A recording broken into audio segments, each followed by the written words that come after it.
नमस्कार, सी न्यूज भारत में आप सभी का स्वागत है। मैं स्नेहा सिंह। वक्त हो चुका है न्यूज बुलेटिन का। अयोध्या में किसने किसकी बचाई जान, झांसी वासियों में क्यों दौड़ी खुशी की लहर और मथुरा में महिला ने किस पर लगाया अवैध संबंध बनाने का आरोप, ऐसी तमाम खबरों पर विस्तार से करेंगे चर्चा। डॉक्टर को धरती का भगवान कहा ही नहीं जाता, बल्कि यहाँ के डॉक्टरों ने इसे चरितार्थ किया है। जब एक महिला के ब्लड की कमी हो जाने पर बच्ची की हालत गंभीर हुई तो यूपी के अयोध्या शहर के जिला अस्पताल के नौजवान 2 डॉक्टर आशीष पाठक और डॉक्टर अजय तिवारी यहाँ के अनमोल रत्न हैं। इत्तेफाक ही है कि दोनों डॉक्टरों के नामों की शुरुआत अ शब्द से होती है, तो उनके कर्म भी अच्छे ही हैं। जब बच्ची की हालत बिगड़ने के बाद डॉक्टर काफी घबरा गए। इस पर डॉक्टर ने 2 यूनिट ब्लड डोनेट कर महिला की जान बचाई। क्या वजह है? चढ़ाना खून की कमी है। किस डॉक्टर ने खून दिया? क्या चीज? खून ब्लड दिए हैं, खून दिए हैं इनको? हम खून नहीं दिए, डॉक्टर साहब ने दिए। अच्छा, डॉक्टर साहब कौन डॉक्टर दिए हैं? कौन डॉक्टर? डॉक्टर साहब होंगे, डॉक्टर साहब का नाम जानती हूँ, आशीष पाठक और अकवादिनी का तिवारी, क्या नाम नहीं जानती हूँ, लेकिन 2 डॉक्टर मिले। पाठक जी ने हाँ पाठक उन्होंने दिया है। हाँ सर। उनका हीमोग्लोबिन कितना कम था? इसका नहीं मालूम है। 3.5। तबीयत साहब तो भी वैसे दिखाई पड़ रहा है, आराम खून चढ़ेगा तभी सब कुछ आराम से दिखाई। अभी चढ़ा नहीं है खून? अभी खून नहीं चढ़ा साहब। क्या नाम है आपका? बीरमती। कहाँ से आई हैं? हम तो देवकाली पे रहती हूँ। देवकाली पे रहती हैं। बच्ची का क्या नाम है? अंशिका यादव। अयोध्या से सीमा संवाददाता अपूर्व पाठक की रिपोर्ट। झांसी में विश्व हिंदू महासंघ महानगर के तत्वाधान में अयोध्या स्थित श्री राम मंदिर निर्माण भूमि पूजन की पहली वर्षगांठ सिद्धेश्वर मंदिर प्रांगण में सदर विधायक पंडित रवि शर्मा की पत्नी सुनीता शर्मा व भाजपा जिला अध्यक्ष मुकेश मिश्रा, परम शर्मा के मुख्य आतिथ्य व आचार्य हरिओम पाठक के सानिध्य में धूमधाम के साथ मनाई गई। कार्यक्रम का संयोजन विश्व हिंदू महासंघ के महानगर अध्यक्ष पंडित दिलीप पांडे ने किया। इसमें श्री राम मंदिर की झांकी व भगवान श्री राम, लक्ष्मण व सीता जी के स्वरूपों की तिलक वंदन किया। बैंड बाजों ने भक्तिमय धुन बजाकर भक्तजनों का मन मोह लिया। आज विश्व हिंदू महासंघ उत्तर प्रदेश, जिसके राष्ट्रीय अध्यक्ष योगी आदित्यनाथ जी महाराज हैं और प्रदेश के अध्यक्ष भिखारी प्रजापति जी हैं, मैं विश्व हिंदू महासंघ के धर्माचार्य प्रकोष्ठ का प्रदेश का अध्यक्ष हूँ और हमारे झांसी जिले के महानगर के जिला अध्यक्ष आदरणीय दिलीप पांडे जी हैं। दिलीप पांडे जी ऋषभ झा जी महामंत्री हैं। इन्होंने झांसी महानगर की ओर से आज भगवान श्री राम जन्मभूमि का जो पिछले साल आदरणीय नरेंद्र मोदी जी ने, आदरणीय योगी आदित्यनाथ जी ने, श्रीमान मोहन भागवत जी ने जो भूमि पूजन किया था श्री राम जन्मभूमि मंदिर निर्माण के लिए, उसकी आज 5 तारीख को पहली वर्षगांठ थी। विश्व हिंदू महासंघ ने पूरे प्रदेश में, पूरे देश में 3 दिवसीय कार्यक्रम आयोजित किया था। 4 तारीख को, 5 तारीख को और 6 तारीख को। आज कार्यक्रम का समापन दिन था और झांसी महानगर में भगवान के मंदिर का जो मॉडल है उसको बनाने का प्रयत्न किया बच्चों के द्वारा और श्री राम, श्री लक्ष्मण जी, श्री सीता जी, श्री हनुमान जी की झांकी लगा करके भव्य आरती का आयोजन किया, प्रसाद वितरण किया और श्री राम जन्मभूमि पर जो बनने वाला मंदिर है वह निर्विघ्न और जल्दी पूरा हो जाए, इसके लिए भगवान श्री राम से, रामलला सरकार से और ओडिशा में विराजमान हमारे श्री राम राजा सरकार से, सिद्धेश्वर पीठ में विराजमान माँ पीताम्बरा और सिद्धेश्वर भगवान जी से हम लोगों ने प्रार्थना की है कि ये मंदिर जल्दी से जल्दी पूरा हो और पूरे विश्व के लोग भारत में आए और अयोध्या जाकर के सरयू स्नान करें और भव्य मंदिर का अवलोकन करके, दर्शन करके, रामलला की झांकी का को प्रणाम करके, पूजन करके अपने जीवन को सफल बनाए। इस कामना के साथ आज विश्व हिंदू महासंघ झांसी महानगर की ओर से ऋषभ झा और आदरणीय हमारे जिले के अध्यक्ष दिलीप पांडे जी की ओर से, हमारे मंडल के प्रभारी पवन जैन शिवाजी, उनके सानिध्य में सहयोग से आज ये भव्य कार्यक्रम आयोजित किया गया है। मैं भिखारी प्रजापति जी के इस सुझाव के लिए, इस प्रस्ताव के लिए और इस कार्य योजना के लिए उनको बधाई देता हूं कि उन्होंने 3 दिवसीय जो कार्यक्रम हमारे भिखारी प्रजापति जी ने, ओम प्रकाश यादव जी हमारे प्रदेश के महामंत्री हैं, उन्होंने ये कार्यक्रम बनाया। पूरे ज़िले में, उसके साथ पूरे प्रदेश में, पूरे देश में ये भव्य कार्यक्रम आयोजित किया गया है। उसका समापन हो रहा है आज। मैं आप सबके कल्याण की कामना करता हूँ, आशीर्वाद देता हूँ। भगवान श्री राम आप सबको सुखी रखे, समृद्ध रखे। जय श्री राम, हर हर महादेव, जय माई श्री। भारत की जनता ने हमारे माननीय प्रधानमंत्री जी के ऊपर किया था। लोगों ने उनको प्रधानमंत्री के रूप में जब पेश किया और उनसे जो विश्वास था इस देश की जनता को, वो उस विश्वास को पूरा करने का काम भी हमारे माननीय प्रधानमंत्री जी ने किया। और हम सभी ने देखा कि पिछले वर्ष 2020 में 5 अगस्त के दिन अयोध्या में भव्य राम मंदिर के निर्माण के लिए ऐसी नींव रखी गई। वहाँ भव्य मंदिर राम निर्माण का काम शुरू हो चुका है और उसकी झांकी स्वरूप ये जो हम लोग मंदिर का दर्शन कर रहे हैं, इसी प्रकार से एक बहुत ही भव्य राम मंदिर का निर्माण अयोध्या में चल रहा है। तो कुछ ही समय बाद हम लोग जब अयोध्या जाएंगे दर्शन करने के लिए, तो उस भव्य राम मंदिर के दर्शन हम लोगों को होंगे। और केवल अयोध्या के अंदर भव्य राम मंदिर का निर्माण के साथ साथ पूरा अयोध्या, हमें लगता है कि विश्व में एक अनूठा ऐसा स्थान होगा जहां पूरे विश्व से आने वालों की संख्या देश में सबसे ज़्यादा होने वाली है। ब्यूरो रिपोर्ट, सी न्यूज़। झांसी जनपद से बड़ी खबर सामने आ रही है। उत्तर प्रदेश किसान कांग्रेस के प्रदेश अध्यक्ष शिवनारायण सिंह परिहार के नेतृत्व में ब्लॉक बंगरा के गांव तेजपुरा घुराट में विशाल किसान पंचायत का आयोजन हुआ। समस्याओं को लेकर किसान खूब गरजे, जिम्मेदारों को खरी खोटी सुनाते हुए आंदोलन की चेतावनी दी है। पंचायत में ग्रामीणों ने बताया कि गांव का किसान बूंद बूंद पानी के लिए रो रहा है। 1-2 किलोमीटर दूर से पानी लाकर अपनी प्यास बुझा रहा है। गांव ड्राई एरिया में होने के चलते यहां का जलस्तर बहुत नीचे चला गया है। दिन भर महिलाओं को पानी के लिए संघर्ष करना पड़ता है। कुछ वर्ष पूर्व यहां पर पेयजल के लिए 4 गांव के लिए पानी की टंकी का निर्माण हो रहा था। वो टंकी आज तक नहीं बन पाई है और यहां के ग्रामीणों को पेयजल के लिए संघर्ष करना पड़ रहा है। पंचायत में किसानों ने आरोप लगाया कि पीएनसी कंपनी द्वारा जमीनों का अतिक्रमण किया गया, लेकिन उसमें अब तक कई लोगों को मुआवजा नहीं मिला। किसी के कुएं का पड़ा है, किसी के पेड़ों का पड़ा है। ग्रामीणों ने बताया कि 2019 केसीसी से बीमा प्रीमियम काटा गया, लेकिन आज तक बीमा क्लेम नहीं दिया गया। क्या नाम है? छतरपाल। कौन सा गांव है ये? घुराट तेजपुरा। क्या दिक्कत है? यहाँ दिक्कत सब में बड़ी पानी की और जानवर। पानी जो रोड के किनारे बोर थे वो 150 फुट थे, अब 80 फुट या 90 या 100 करके वो अलग हो गए। पानी और बोरों में पानी है ही नहीं, इसलिए पानी की सब में बड़ी समस्या है। भाई साहब? राजेंद्र कुमार। कौन सा गांव है? ग्राम घुराट। क्या दिक्कत हो रही है? दिक्कत यहाँ पानी पीने की काफ़ी समस्या है। कम से कम 1-1 किलोमीटर लोग पानी भरने के लिए जाते हैं और पीने की तो, सिंचाई की तो बहुत दूर की बात है। पीने को पानी मिल जाए तो बहुत बड़ी बात है।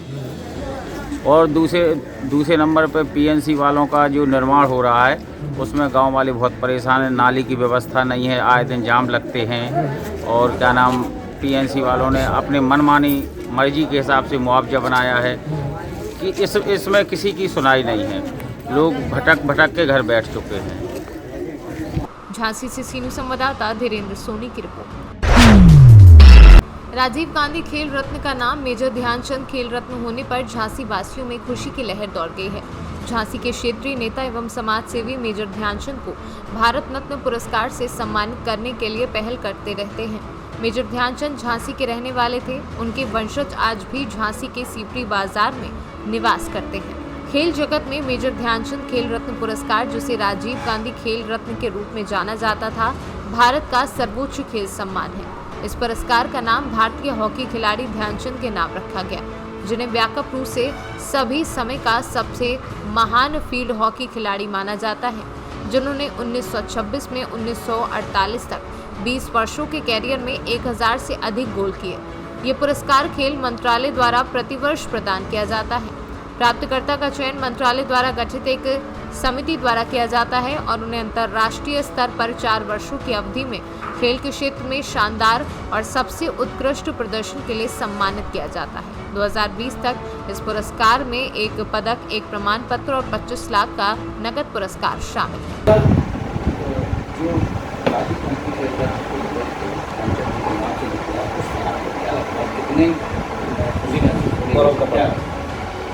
एक खिलाड़ी के नाम का अवार्ड हमारे भारत के नौजवान खिलाड़ियों को, उन खिलाड़ी को जिन्होंने देश के लिए ओलंपिक के अंदर, वर्ल्ड कप के अंदर, कॉमनवेल्थ के अंदर हिस्सेदारी की और मेडल जीते हों, तो उनको ये अवार्ड जो राजीव गांधी खेल रत्न के नाम से दिया जाता। अब वो उस खेल अवार्ड को कनेक्टेड जो खेलों में बादशाह रहे हैं, जो राजा रहे हैं, जिनका नाम सबसे ऊपर रहा है मेजर ध्यानचंद का, उनके नाम से दिया जाएगा।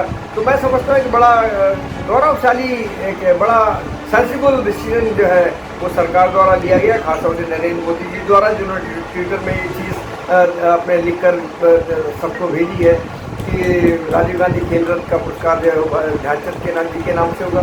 और खेलों का अवार्ड का नाम तो खिलाड़ी के नाम से हो, कोई सा भी नाम हो सकता है। अब वो ध्यानचंद जी का नाम है क्योंकि ध्यानचंद जी के नाम का एक ऐसा नाम रहा है हिंदुस्तान के अंदर जिसको कहते हैं ना, जैसे श्री गणेश, हम लोग कोई अच्छा काम शुरू करें तो श्री गणेश कहते हैं, तो वो वही काम जो खेलों में कोई चीज़ कहीं शुरू होती तो ध्यानचंद जी के नाम सबसे पहले आता है। झांसी से सीनू संवाददाता अतुल वर्मा की रिपोर्ट। राय में शादी का झांसा देकर युवती के साथ शारीरिक संबंध बनाए। राय के पूर्व चेयरमैन के बेटे पर ये आरोप लगे हैं। थाना पहुंची पीड़िता ने पुलिस को तहरीर दी है। पुलिस पीड़िता से पूछताछ कर रही है। महीनों तक वृंदावन के ओमक सिटी में संबंध बनाए रखे। युवती का अपने पति के साथ विवाद चल रहा था। पूर्व चेयरमैन के पुत्र ने वकीलों की जान पहचान की बात कह दिया भरोसे में। मेरा नाम कीर्ति शर्मा है, मेरे पापा का नाम देवेंद्र शर्मा है। मैं पिछले 5 साल से अपने पति से अलग रह रही हूँ। मैं पिछले 1 साल पहले सादाबाद रोड पे पार्लर में काम करती थी। वहाँ मुझे एक आशीष अग्रवाल नाम का लड़का मिला जिसके पापा का नाम कृष्णकांत अग्रवाल है। और उसने बोला मेरी वकीलों से जानकारी है, मैं तेरा तलाक करवा दूँगा। और वो मुझे तलाक के लिए किसी वकील से मिलाने के लिए बहाने से मुझे ओमेक सिटी वृंदावन लेके गया एक फ्लैट में। और उसने वहाँ पे बिहारी जी के नाम का प्रसाद बोल के मुझे एक प्रसाद खिलाया और मैंने वो प्रसाद खा लिया। उसमें पता नहीं क्या मिला हुआ था और मैं उसे नशे की हालत में बेहोश हो गई। उसने मेरे साथ शारीरिक शोषण किया, सब कुछ किया जो उससे हो सकता था। उसने मेरे साथ में गंदे से गंदा सब कुछ किया। जब मुझे होश आया मेरे पास कपड़े वपड़े कुछ नहीं थे और वो नशे की हालत में पड़ा था। उसने मुझे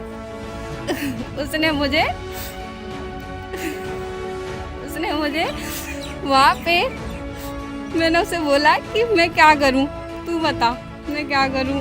मैंने बोला मैं अपने घर पे शिकायत करूँगी, अपने पापा से बोलूँगी और मैं थाने भी जाऊँगी। तो उसने बोला मैं तुझसे बहुत प्यार करता हूँ और तेरा तलाक करवा के तुझसे शादी करूँगा और शादी करूँगा। और मैं वहाँ रहने लगी। उसने मुझे एक फ्लैट दिलवा दिया वृंदावन में, ओमेक सिटी में, और मैं वहाँ रहने लगी। जब मैं वहाँ रहने लगी तो हर बुधवार को आता था, सैटरडे संडे आता था। जैसा उसका मन होता था वो उस तरीके से मेरा शोषण करता था जैसे उसका मन होता था। और मुझे वो मेरी कुछ फ़ोटो थी उसके पास, कुछ गंदी उनको दिखा के मुझे वो बस यही बोलता था मैं तूने नहीं कुछ किया तो मैं ये सब अपलोड कर दूँगा, सबको दिखा दूँगा। उसके डर के मारे मैं उसके साथ सब कुछ करना पड़ता था मुझे। और वो मुझसे बोलता था मैं तुझे शादी भी करूँगा। और मैंने डर के मारे में किसी से कुछ कह नहीं पाई। और पिछले संडे वो अभी आया था और मैंने उसे बोला था कि शादी की बात बता दे, मेरे घर वालों का मुझ पे प्रेशर है। तो शादी की बात की मैंने उससे, तो उसने मुझे बहुत बुरी तरह से मारा, मेरा शोषण किया संडे 25 तारीख को। और वो मुझे बहुत बुरी तरह से पीट पाट के और मेरा सारा सामान और मेरे पैसे लेके चला। मथुरा से कैमरा पर्सन निशांत के साथ जितेंद्र सिंह की रिपोर्ट। औरैया में अयाना थाना क्षेत्र के अंतर्गत शुक्रवार की देर शाम एक वीडियो वायरल हुआ जिसमें एक युवक को कुछ पुलिसकर्मी पकड़ कर ले जा रहे हैं। वहीं गांव के अन्य युवकों द्वारा उसे छुड़ाने का प्रयास किया जा रहा है। मामले की जानकारी करने पर पता चला कि उपजिलाधिकारी अजीत मल बाढ़ प्रभावित क्षेत्रों में राशन वितरण करने के लिए गई थी। ये मामला ग्राम जूहिका का है।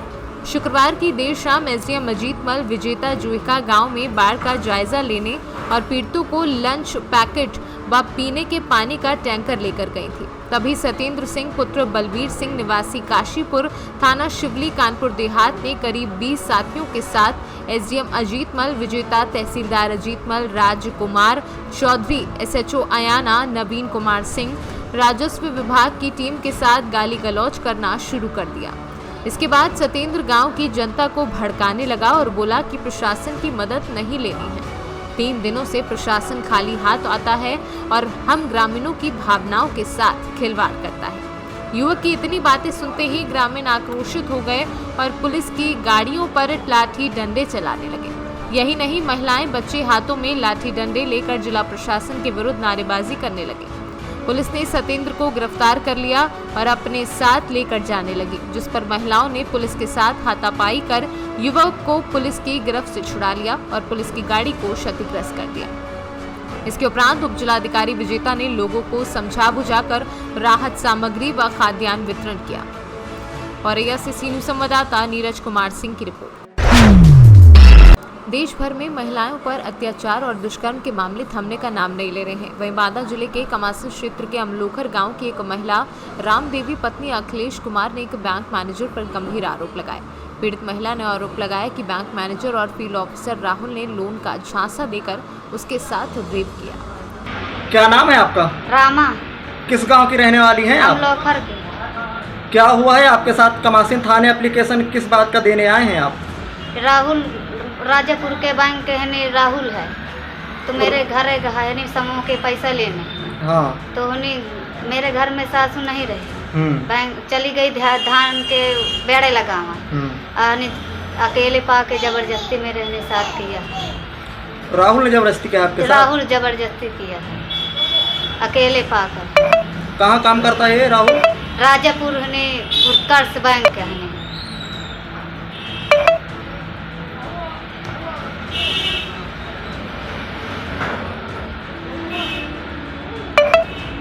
बांदा से सी न्यूज़ संवाददाता नथु प्रसाद पटेल की रिपोर्ट। योगी सरकार के अधिकारी कर्मचारी अपनी मनमानी से बाज नहीं आ रहे हैं, लोगों के साथ बदतमीजी करते हैं। यही नहीं, दलालों का अड्डा बन गया है। आर्यावर्त बैंक शाखा पचौहा, यहाँ तो बैंक मैनेजर अपने माता पिता के उम्र के बुजुर्गों के साथ बदतमीजी करते हैं। जबरदस्ती मनमानी यहाँ पर जोरों पर चल रही है और यहाँ उच्च अधिकारियों के आदेशों का पालन नहीं हो रहा है। बांदा से सी न्यूज़ संवाददाता नथु प्रसाद पटेल की रिपोर्ट। जिला जांजगीर चांपा जयजयपुर ब्लॉक कांग्रेस हसौद के अध्यक्ष हसौद पुलिस के खिलाफ मोर्चा खोलते हुए बिलासपुर रायगढ़ मुख्य मार्ग में चक्का जाम करते हुए हसौद पुलिस के खिलाफ आरक्षक के ऊपर क्षेत्र में अवैध वसूली, आम नागरिक के साथ अभद्रता व्यवहार और जनप्रतिनिधियों की अनदेखी को लेकर चक्का जाम किया। कार्यकर्ताओं को बताया कि थाना प्रभारी ने उन्हें शराब दुकान के पास से पकड़कर 800 रुपये ले लिए और कांग्रेस पार्टी के लोगों के साथ अभद्रता करते हुए थाना प्रभारी हसौद पुष्पराज साहू मुर्दाबाद के नारे लगाए। छत्तीसगढ़ से कैमरा पर्सन संदीप के साथ गणेश राम की रिपोर्ट। मनसे विधायक राजू पाटिल का कंक्रीट सड़क कार्य का निरीक्षण होने के बाद दूसरे दिन शिवसेना की ओर से प्रेस कॉन्फ्रेंस करते हुए मनसे विधायक पर निशाना साधा। मनसे विधायक की विधानसभा में जाकर 2 साल हो चुके हैं, नागरिकों को एक भी विकास कार्य विधायक की ओर से दिखाई नहीं दिए। डोंबिवली में विकास कार्य सिर्फ शिवसेना ही कर सकती है। अब तक कई विकास कार्य शिवसेना के कोशिशों से कर चुके हैं। जो विधायक सांसद के काम का श्रेय लूटने की कोशिश कर रहे हैं, ऐसे शिवसेना की ओर से प्रेस कॉन्फ्रेंस में कहा गया।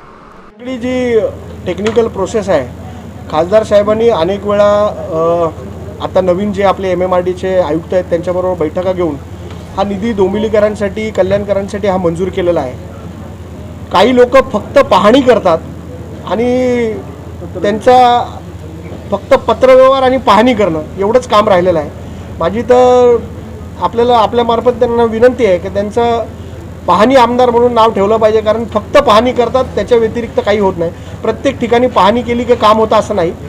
खासदारांनी जो निधी आणलेला आहे त्याला त्याच्या काही टेक्निकल बाबी आहेत, त्याला टेक्निकल सँक्शन मिळालेलं आहे, निधी मंजूर झालेला आहे आणि ही कामं 100% डोंबिवलीकरांच्या सेवेसाठी लवकरात लवकर सुरू करण्याचा त्यांचा प्रयत्न आहे. आपल्याला 472 कोटीचं जे आपण बघितलं तर फक्त नारळ फोडले आणि उद्घाटनं केली. त्याच्यानंतर त्याच्याबद्दलचं कुठलंही काम आजपर्यंत डोंबिवलीकरांसाठी झालेलं नाही. तुम्हाला सांगतो, डोंबिवलीकरांचं दुर्दैव आहे की डोंबिवलीकरांना राज्यमंत्र्यासारखं पद मिळालं होतं, त्याच्यानंतर देखील डोंबिवलीकरांची कामं झालेली नाही. पण आता कुठेतरी आशा पल्लवित झाल्यात की खासदारांच्या माध्यमातून ही चांगली कामं डोंबिवलीकरांसाठी निधी मंजूर होऊन आलेली आहेत आणि ही पुढे कामं होतील अशी अपेक्षा आम्हाला आहे.